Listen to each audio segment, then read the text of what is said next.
संविधान के खिलाफ तो मोहन भागवत ने बोला। उसकी हिम्मत कैसे हो गई कि कहता है कि देश की आजादी 1947 में नहीं है और राम मंदिर जब वो हुआ तब हुआ। कैसे बोल सकता है? ये देश किसी एक जाति धर्म का नहीं है ना, ये देश हम का है। भारत के संविधान में जो पहला शब्द है हम भारत के लोग, ये देश सबका है जो इस देश में रहते हैं। तो मोहन भागवत पर तो मैं राष्ट्रीय सचिव कह रहा हूं, उस पर एफआईआर दर्ज होनी चाहिए, लेकिन देश में संविधान का राज नहीं है, वरना उसको गिरफ्तार करके जेल भेज देना चाहिए। मैं सुशील पासी, कांग्रेस का राष्ट्रीय सचिव और बिहार का सह प्रभारी, 18 जनवरी को बापू सभागार में जन नायक राहुल गांधी जी संविधान सुरक्षा सम्मेलन में आमंत्रित हैं और मुख्य वक्ता, मुख्य अतिथि के रूप में बिहार के सामाजिक न्याय और संविधान के विषय पर वो संबोधित करने के लिए आ रहे हैं।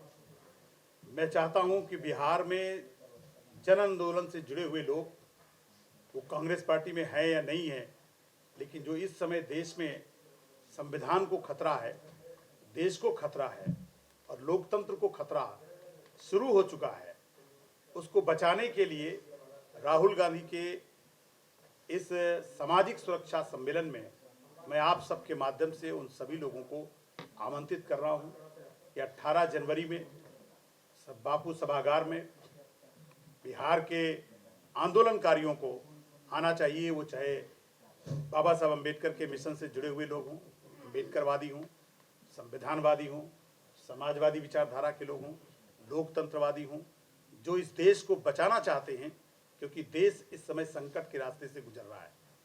जिस तरह से इस देश में ऐसे लोगों की हुकूमत है जो ये भी मानने को तैयार नहीं है कि ये भारत का संविधान है, भारत के संविधान को भारत का संविधान नहीं मानते।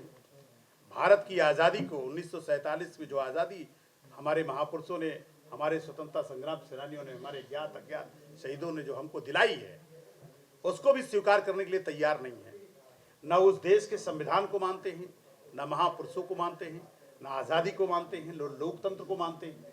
और जिस तरह से तानाशाही रवैया उन्होंने अपना रखा है, उसमें इकलौते जननायक राहुल गांधी जी देश में हर जाति धर्म के लोगों को न्याय दिलाने के लिए और भागीदारी दिलाने के लिए, और उनको हर क्षेत्र में हिस्सेदारी मिले, उनको भागीदारी मिले और न्याय मिले, और विशेष करके उनको जो हजारों साल से दबे कुचले हैं, जिनको हिस्सा और भागीदारी नहीं मिली गई है। संविधान में तो दी गई है, लेकिन संविधान होने के बावजूद भी बहुत जगह उन्हें वो हिस्सेदारी नहीं मिल रही है, चाहे वो अनुसूचित जाति के लोग हों, अनुसूचित जनजाति के लोग हों, पिछड़े समाज के लोग हों, अति पिछड़े समाज के लोग हों, अल्पसंख्यक समाज के लोग हों, जिन्हें हजारों साल तक इस देश में गुलामी की तरह रखा गया है, इंसान से भी बदतर, जैसे पशु से भी बदतर जिंदगी जीने के लिए मजबूर किया गया है। उनको आज़ादी कैसे मिले? इसके लिए संविधान ने अवसर की समता दी थी कि इस देश में हर क्षेत्र में उनको अवसर की समानता होगी, हर क्षेत्र में अवसर मिलेगा। लेकिन हजारों साल के लोग, जो लोग जिनकी मानसिकता दूषित होती है, उनके पेट में दर्द होता रहता है, वो लगातार षड्यंत्र करते रहते हैं कि कैसे उनको दबाया जाए, उनके हक को छीना जाए। अरे सुरक्षित सीट भी अगर संविधान में सुरक्षित रहती है, रिजर्व रहती है, तो उसमें भी ऐसा व्यक्ति को नेता और टिकट देने का काम करते ताकि वो संसद में अपनी आवाज को न रख सके। और पिछड़े वर्ग के लोगों को जिस तरह से जाति जनगणना कराने के लिए राहुल गांधी जी ने अभियान चलाया है, हम चाहते हैं कि देश में सभी लोग राहुल गांधी के इस विचारों को सुनने के लिए बिहार में आना चाहिए। और आप किसी भी छोटे संगठन बना करके आंदोलन कर रहे हैं, आप एक छोटी समिति बना के चल रहे हैं, आप किसी भी समाज से बिलोंग करते हो, अगर आपको लगता है कि राहुल गांधी जी आपके विचारों को देश में एकीकृत करके एक लंबी लड़ाई लड़ रहे हैं, तो आप सबके माध्यम से मैं चाहता हूं कि 18 जनवरी बापू सभागार में सभी के सभी आंदोलनकारियों को मैं आमंत्रित कर रहा हूं। कांग्रेस का राष्ट्रीय सचिव सुशील पासी और बिहार का सह प्रभारी, हमारे साथ सह प्रभारी आदरणीय शहनवाज आलम जी, हम दोनों साथी जो बिहार में सह प्रभारी हैं, हम दोनों आपके माध्यम से आमंत्रित कर रहे हैं कि आप सभी लोग आए। बिहार में दलित समाज पर काफी इन दिनों अत्याचार बढ़ा हुआ है। सरकार जो है बिल्कुल कोई ऐसा कदम नहीं उठा रही जिससे इसको रोका जाए, तो इसको भी लेकर के चर्चा होगी वहाँ पे, उस पर कुछ कदम उठेंगे आपके पार्टी की तरफ से? बड़ा बिहार में ही नहीं, पूरे देश में इस समय जो है अनुसूचित जाति और अनुसूचित जनजाति और पिछड़ी जाति के लोगों पर जुल्म और अत्याचार हो रहा है। और ये जुल्म अत्याचार जो होता है वो डबल इंजन की सरकार जहाँ जहाँ होती है वहाँ ट्रिपल अन्याय होता है, 3 गुना होता है। सामाजिक, आर्थिक, राजनीतिक तीनों प्रकार का अन्याय होता है।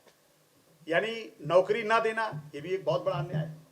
आरक्षण का कोटा ना पूरा करना ये भी एक अन्याय है। सामाजिक रूप से आप हमें सामाजिक रूप से बैठने नहीं देंगे, हमको घोड़ी पर चढ़ने नहीं देंगे, मूछ रखने नहीं देंगे, हमारे स्वाभिमान सम्मान पर आप चुनौती करेंगे। तो ये पूरे देश में जब से नफरत की दुकान ये लगातार जो मोदी जी ने खोल रखी है और आरएसएस का एजेंडा और भाजपा का एजेंडा ही है कि इनको जितना कुचला जाए, क्योंकि ये चाहते हैं कि जैसे आज़ादी के पहले ये समाज था ठीक उसी प्रकार से फिर वापस आ जाए।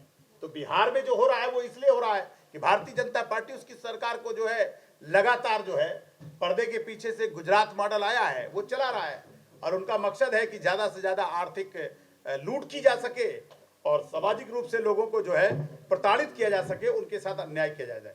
तो इसीलिए तो हम संविधान सुरक्षा सम्मेलन कर रहे हैं ना राहुल जी, इसीलिए आए हैं हर उस व्यक्ति के साथ जहां जहां भी अन्याय हो रहा है कांग्रेस खड़ी रहेगी, कांग्रेस लड़ती रहेगी। एक और बिहार में बीपीएससी आंदोलन जो चल रहा है विद्यार्थियों का, क्या इस पे राहुल जी कुछ विद्यार्थी के लिए कर पाएंगे री एग्जामिनेशन को लेकर?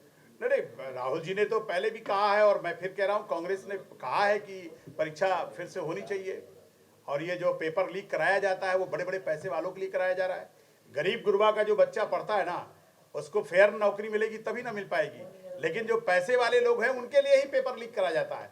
अब कंपनियां पेपर करा रही ना, दिक्कत ये कि सरकार नहीं करा रही है। और आप जांच करा के देख लीजिए, पूरे देश के अंदर गुजरात की कंपनी होगी जो पूरे देश में ये परीक्षा प्रणाली को ध्वस्त कर दिया है। तो ये जो मोदी मॉडल आया है ना, ये गुजरात मॉडल और मोदी मॉडल जो आया ये देश को खोखला कर रहा है। आर्थिक रूप से एक ऐसा मॉडल आ गया कि कंपनी से चंदा लीजिए और फिर कंपनी को ठेका दे दीजिए। तो गजब है कि केवल इस देश के लोग केवल वोटर बनकर रहेंगे, उनको सामाजिक, आर्थिक और राजनीतिक न्याय ना मिले, इसकी एक साजिश की जा रही है। और इसीलिए हम कह रहे हैं कि जननायक राहुल के साथ खड़े हुई है। एक सवाल है सर, वही लगातार बीजेपी के तमाम नेता कह रहे हैं कि राहुल गांधी ने इंडियन स्टेट के खिलाफ उनकी लड़ाई है, देशद्रोही तो राहुल गांधी हैं। बकवास करने के अलावा और झूठ और ड्रामा करने के अलावा भाजपा को कुछ नहीं आता है। राहुल गांधी जहां से पढ़ के आए ना, भाजपा का कोई नेता नहीं है जो उसमें पढ़ के आया होगा। उनकी बात को दूसरे तरह से तोड़ मोड़ कर पेश करना, स्टेट ऑफ यूनियन उन्होंने कहा था, ठीक है, वो जो अपनी बात भाषा में स्पीच में कहते हैं और उसको तोड़ मड़ोड़ करके पेश करना, संविधान के खिलाफ तो मोहन भागवत ने बोला। उसकी हिम्मत कैसे हो गई कि कहता है कि देश की आजादी 1947 में नहीं है और राम मंदिर जब वो हुआ तब हुआ। कैसे बोल सकता है? ये देश किसी एक जाति धर्म का नहीं है ना, ये देश हम का है। भारत के संविधान में जो पहला शब्द है हम भारत के लोग, ये देश सबका है जो इस देश में रहते हैं। तो मोहन भागवत पर तो मैं राष्ट्रीय सचिव कह रहा हूं, उस पर FIR दर्ज होनी चाहिए, लेकिन देश में संविधान का राज नहीं है, वरना उसको गिरफ्तार करके जेल भेज देना चाहिए। उसकी हिम्मत कैसे हो गई कि ऐसी बात कहता है कि 1947 में आजादी नहीं हुई।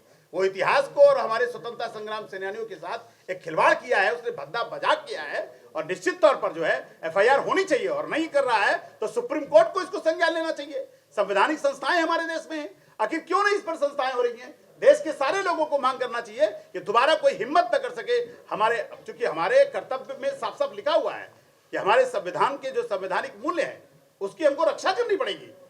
ये पहला हमारा है कि हमारे देश के राष्ट्रगान से लेकर संवैधानिक मूल्यों और हमारे जो देश से जुड़े हुई चीजें हैं उनके प्रति हमारी भावना होनी चाहिए। ये हमारे जब संशोधन किया गया, इंदिरा गांधी जी ने कर्तव्य जोड़ा था तो उसमें पहला बिंदु रखा था। और आज हमारे देश के सामने मैं देख रहा हूं कि ऐसी बातें जब कही जा रही हैं, निश्चित तौर पर देश खतरे में है। और तेजस्वी यादव बोले हैं कि देश गुलामी की ओर जा रहा है। हाँ तो ठीक है, वो तेजस्वी जी कह रहे हैं तो गुलामी की ओर तो आई है। अगर आर्थिक रूप से आजादी नहीं है, राजनीतिक रूप से आजादी नहीं है, सामाजिक रूप से आजादी नहीं है, धार्मिक रूप से आजादी नहीं है, उपासना का हमको अधिकार नहीं है, आप ऐसा काम कर रहे हैं कि जिससे लोगों का बंधुत्व खत्म हो जाए। हमारे देश में बंधुत्व की बात कही गई है और भाईचारे को खत्म करने की अगर साजिश है तो देश तोड़ने वाले तो हैं ही है। ये लोकतंत्र विरोधी हैं, देश से नफरत करने वाले लोग हैं। क्या कांग्रेस बिहार में राजद के साथ गठबंधन में चुनाव लड़ेगी? नहीं, हम 243 सीटों पर संगठन बनाने आए हैं। हम और शहनवाज आलम जी हम दोनों प्रभारी हैं। हमारा काम है कि हर सीट पर जाते हैं और वहां प्रखंड से लेकर के बूथ की कमेटियों का निर्माण कर रहे हैं। अब गठबंधन होगा, कहां होगा, कैसे होगा, ये हमारा राष्ट्रीय नेतृत्व तय करेगा, ये मेरा विषय नहीं है।